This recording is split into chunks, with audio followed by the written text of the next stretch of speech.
Alright, they are messing with us now. They're going to say we're going to double the velocity to 64. We're going to keep that same angle, and we're going to see if it indeed will go twice as high and twice as far. So let's investigate this. We'll have to compare our answers.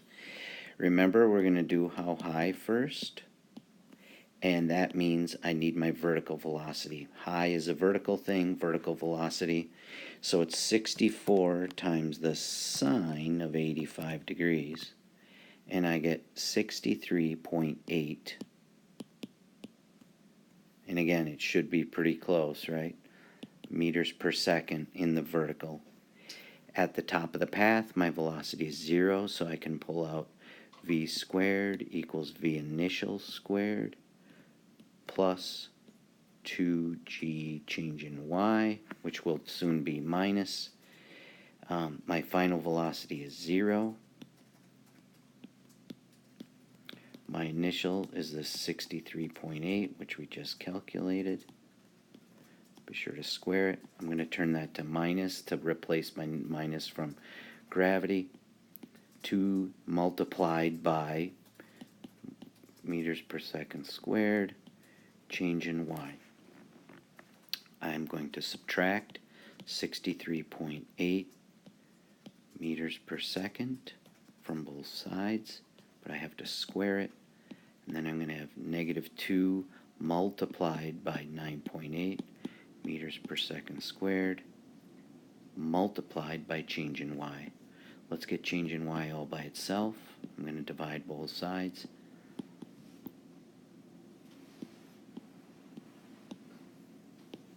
What I do to one side, I need to do to the other. Now my signs line up, which is nice. So I get a positive number for going up. So 63.8 squared divided by 2 times 9.8, close parentheses, and I'm going to get a change in y equal to 207.7 meters. That's how high it went. Alright? Let's compare. Let's wait till we're done to compare how high for the previous problem with this one. So let's figure out how far. Alright, now we're doing how far. For how far, I need my horizontal velocity. So I'm going to go 64 squared minus 63.8 squared, square root answer. And I'm going to get a very small 5.1 meters per second. How far equation is d equals vt. My v is 5.1 meters per second. And that is multiplied by time, but I don't have a time. If I need a horizontal time, I'm going to steal it from the vertical. Since I have velocities, I have to kind of change tune a little bit and go to this equation. My final velocity is the same as my initial, just negative, because it's coming down. Direction matters. My initial is the same as what I calculated up top, and I need to subtract that from 9.8 meters per second squared, which will be multiplied by time. I need to subtract 63.8 from both sides.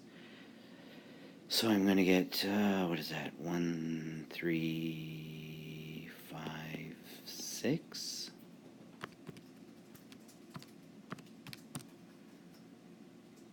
Not even close. Did I do that right? 63.8 times 2 be 127. Yeah, negative, whoa. 127.6 meters per second, but careful, that's negative, equals negative 9.8 meters per second squared multiplied by time. Let's get time all by itself. Let's divide both sides by negative 9.8 meters per second squared. And 127.6 6 divided by 9.8 is 13. My time is 13.0 seconds. I can put that up here now.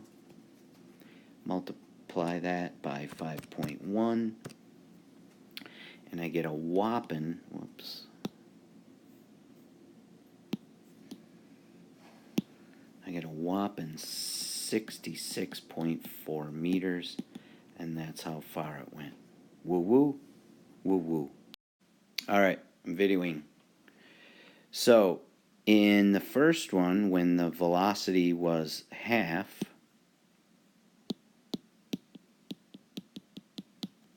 when it was the smaller velocity, I got 16.3,